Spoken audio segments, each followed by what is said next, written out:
আসলে দুপুরবেলা তো ঘুরে গেলাম, 2-2:30 নাগাদ গেলাম, তারপর খাওয়া দাওয়া করলাম, তারপরে একটু চোখটা লেগে গেল, তারপরে এই রেডি হতে হতে প্রায় সন্ধেই হয়ে গেল। Hello friends, welcome back to my new blog. আশা করি তোমরা সকলে ভালো আছো আর আমিও ভালো আছি। আর রেডি হয়ে এই রোদ্দুরের মধ্যে বেরোচ্ছি একটু রিলস ভিডিও বানাতে। তাই এইখানে আসার পর কোথাও সেইভাবে বেরোনো হয়নি। আমি আর রূপক বেরোচ্ছি এখন, আর সবাই বাড়িতেই রয়েছে। মা এই ঘরে বোধহয় শুয়ে। মা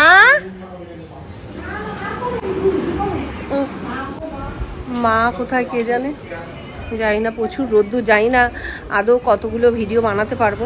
তা চলো দেখা যাক কটা ভিডিও বানানো যায়। এদিকে তো রূপকবাবু একদম বাইক মানে স্কুটি নিয়ে রেডি।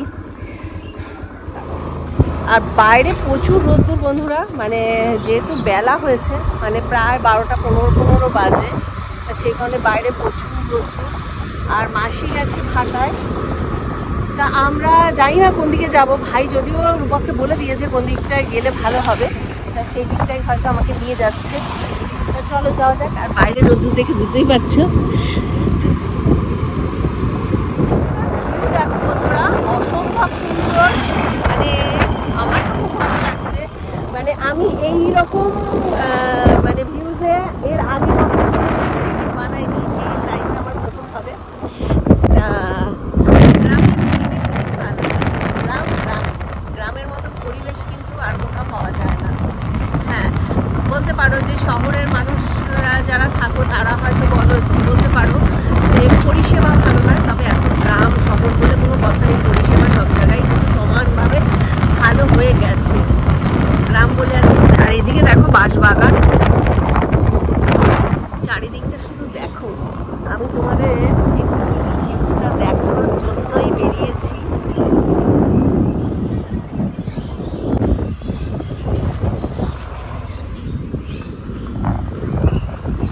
বট গাছ আর মাটির রাস্তা, দারুণ একটা মানে ও ব্রিজ মানে হচ্ছে, ওর জন্য এই সাইড থেকে রাস্তাটা করেছে আপাতত। আচ্ছা, আর এই দিকটা দেখো, এই যে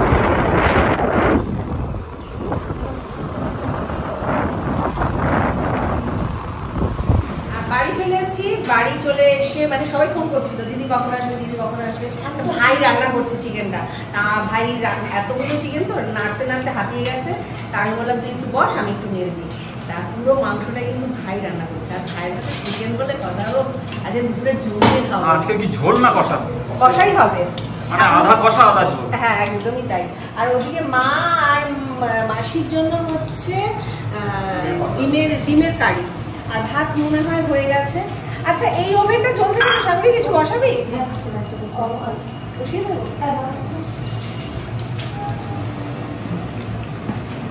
ভাত হয়নি, হয়ে গেছে।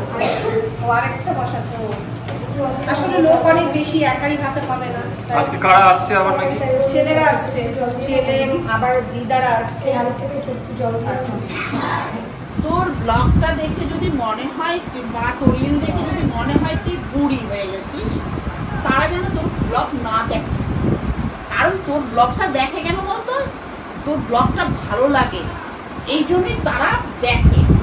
দেখে আবার কমেন্টও করে। এটা কিন্তু দারুণ বললাবাসি, আবার কমেন্টও করে। কারণ হচ্ছে তোকে দেখতে ভালো লাগে। কমেন্টটা উল্টো করে, কমেন্ট উল্টো করে, কিন্তু কিছু করে না। ইগো বলে কিছু আছে। তোর থেকে যে আরো বুড়িরা বা কচি কচি এরা যে বুড়োর সাথে করে, সেটা কোনো মামুনি, ও দিদি ভাই তোমার মেয়ে সেলিব্রিটি। আমার মেয়ের এগুলো আবার ফেল করে দিচ্ছে। কেন রে? আমার মেয়েগুলো আবার এরকম করে দিচ্ছে। তোমার মেয়ে সেলিব্রিটি? হ্যাঁ, ওরা বসে সেলিব্রিটির মা বলে কথা। সেলিব্রিটির মা কালখানো ওকে দেখে কথা বলছে। না, রেস্টুরেন্ট খেতে গেছি, সেখানেও বলছে দিদি ভাই আপনার ব্লগ দেখি। কি বাবুর্চি রে? না না, একটা ধাবাতে দারুণ খেতে। বাবু বলে কিছু করো না। হ্যাঁ, একটু আমরা আরে না সেভাবে সেবা যত্ন করতে পারছি না। আর এদিকে তোরা উকি মারছিস ওরা বুদ্ধি দিয়ে বসে রয়েছে। এদিকে আয়, আপনি আয়। এই ছেড়িমো, চাটা খাবি? চলো। চা খাবি? আর লেট করা যাবে না। এখন আমরা একটু বেরোচ্ছি, একটা স্কুটি করে ভাই আর ছেলে বেরোবে, আর একটা স্কুটি করে আমি আর রূপক বেরোবো। তা ছেলে এসছে আজকে বন্ধুদের নিয়ে। হ্যাঁ তো দুটো বন্ধু ওই তো ওরা যাবে না, ওদেরকে রাত বললাম বিকেলে আমরা আলাদা বেরোবো। কোথায় এটা কোথায় ঘোরা তো যারা গেলে যে আমি জানে যাবো না, অসুবিধা নেই। না না, তিনজন রিক্সই হবে, তারপরে ধরলে পড়লে মুশকিল। তা চলো বন্ধুরা বেরোনো যাক। আর বেরিয়ে পড়েছি রাস্তায়, পেছনে দেখো ছেলে আর ভাই আসছে স্কুটি নিয়ে। তা কোথায় যাচ্ছি চলো দেখা যাক। আর আমরা চলে এলাম সুন্দর একটা পরিবেশে, সুন্দর একটা জায়গায়। এটা দাঁড়িয়ে আছে, এই দেখো বিশাল বড় একটা ঝিল, যদিও কিছুটা সাইড থেকে সব কচুরিপানা হয়ে গেছে। আর এখানে একটা সুন্দর, এটা ঝিলই বলে, সুন্দর একটা ব্রিজ দেখো। হ্যাঁ ছোট্ট একটা ব্রিজ, হ্যাঁ, নৌকাও আছে কিন্তু আমার মনে হয় না ঝিল এটা, যেন গঙ্গার সাথে কিছু টাচ আছে। সে থাকতে পারে। প্রচুর নৌকা দেখো ওখানে। তো এখানে কয়েকটা আর রিলস বানাবে। দুপুর আসতে হলে ভালো হতো। দুপুর আসবে। আসলে দুপুরবেলা তো ঘুরে গেলাম, 2-2:30 নাগাদ গেলাম, তারপর খাওয়া দাওয়া করলাম, তারপরে একটু চোখটা লেগে গেল, তারপরে এই রেডি হতে হতে প্রায় সন্ধেই হয়ে গেল। আরেকদিন আসবে। হ্যাঁ ওকে। আর বিকেল ঘুরতে বেরিয়ে পুরো তো অন্ধকারই হয়ে গেছে। আর ফেরার পথে রাস্তার ধারে ফুচকার দোকান দেখে সুস্মিতার তো যা হয় নেশা উঠে গেছে, একেবারে ফুচকা খাবেই। তা ও দাঁড়িয়ে গেছে ওদিকে, দেখতেই পাচ্ছ ফুচকার দোকানে ফুচকা খাওয়ার জন্য। আমি খাবো না, আমি উল্টো দিকে দাঁড়িয়ে আছি। তাও একবার গিয়ে দেখে আসি কটা ফুচকা খাচ্ছে। চলো।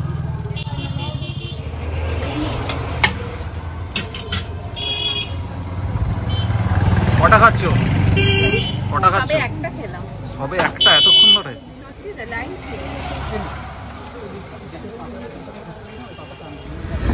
আর আমরা বেরিয়ে পড়েছি নবদ্বীপ যাওয়ার জন্য। আর নবদ্বীপে কিছু কেনাকাটা আছে। সামনে অমলদার মাসি মানে স্কুটিতে রয়েছে, আর পেছনে স্কুটিতে আমি আর রূপ।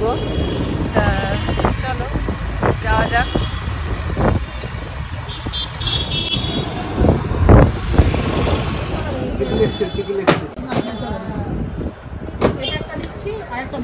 ছোট ভাইয়ের জন্য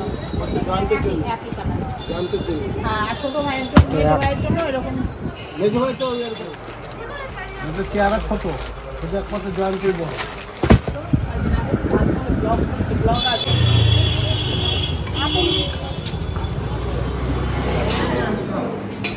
আর এদিকে রাতে খাওয়া দাওয়ার জন্য বসে পড়েছে, আর মাসি পরিবেশন করছে। ডাল দেবে ডাল। রাতে আজকে কি কি খাচ্ছ সোনা? ডাল। মাসি কি কি হয়েছে? ডাল, আলু ভাতে, ডিমের অমলেট আর মাংস আছে। আর মাংস। বাবা হ্যাঁ মাংস আছে, রাইস আছে। হ্যাঁ রাইসও আছে। বাহ, দারুণ খাওয়া। নাও খেয়ে নাও, দাদু খেয়ে নাও।